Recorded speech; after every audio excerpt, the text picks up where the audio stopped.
Jonathan Jacobson. All right, Jonathan.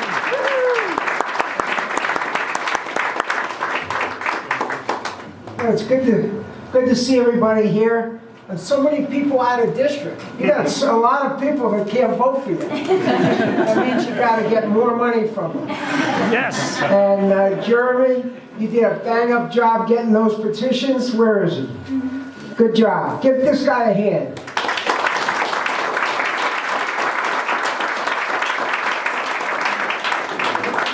All right, so everybody knows who Laura is. Everybody knows that she's smart and she's energetic and all that stuff. but the question is, what do you say when you run into somebody? They don't want to hear all kinds of flowery rhetoric. You got to tell them in less than 30 seconds why to vote for Laura.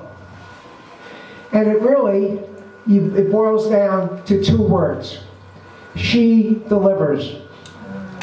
Laura delivers.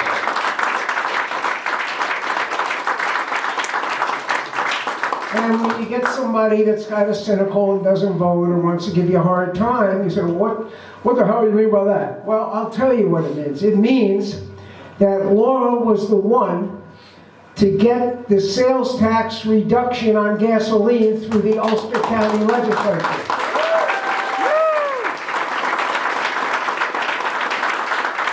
She had to fight Republicans, she had to fight Democrats, she had to fight the whole world.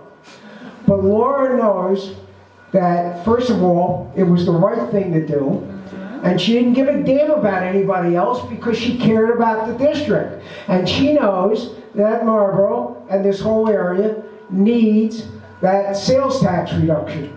And that's how she delivered. And that's how we're going to, again, re-elect all the new legislators. I see Dominic here, and I don't know if Amy's here, but Amy, no, there she is, okay. And the reason that we're going to re-elect those two, and of course Laura, is because they delivered. The key is not to be so philosophically pure or to talk about a million things. People want to, when you go door to door, and I think everybody here has, and certainly the candidates, they're polite, but what they ask you is, what are you going to do for me? They say that. They say that right out front. They don't want to hear about anything else, and they say, what are you going to do for me? So what you can tell them is Laura delivers, and she's already done a lot, and if you re-elect her, she'll do even more. Yo.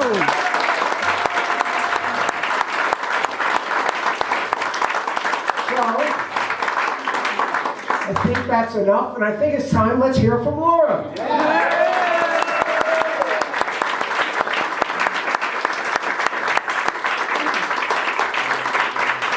Wow, good evening, everyone. It is great to be here in a standing room only and see so many wonderful people that I have gotten to meet over the last year.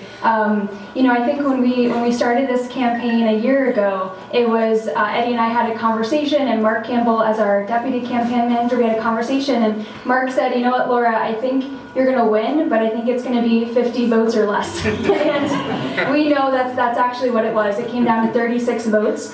The seat has never been flipped, and I am now the youngest serving member of the legislature and the first woman to represent Marlborough.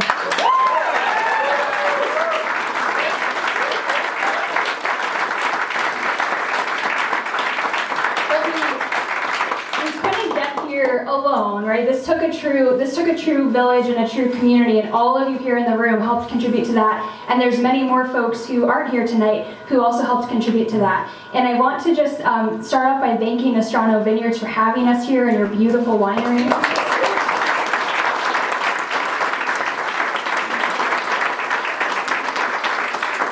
And I have to thank my husband Eddie, who's been my rock, and none of this would have been possible without him.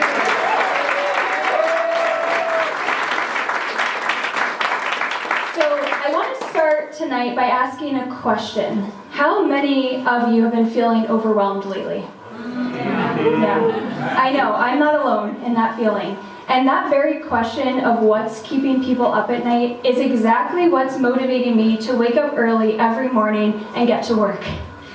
The reality is we simply, right now, we cannot ignore the stresses of everyday life that are impacting our families, our businesses, and our future. As a financial advisor, I know the cost of living crisis has never been felt greater by my clients. There's a growing divide between those who are just getting by and those who don't feel the same pinch. And when I launched this campaign exactly 1 year ago as a first-time candidate, I made a commitment to listen and to also analyze the data. I haven't stopped reaching out to neighbors since.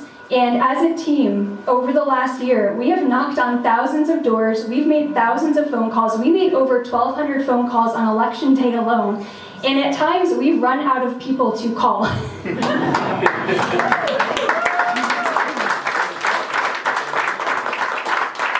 It's April, and we've already knocked on over 400 doors. I want to make a little side note here that the Marlborough Dem Committee, as we went through the process of collecting petitions to get back on the ballot, Marlborough Democratic Committee met the challenge. We actually got signatures from 20%, just shy of 20% of Democrats registered to vote in Marlborough, and we won the Golden Clipboard.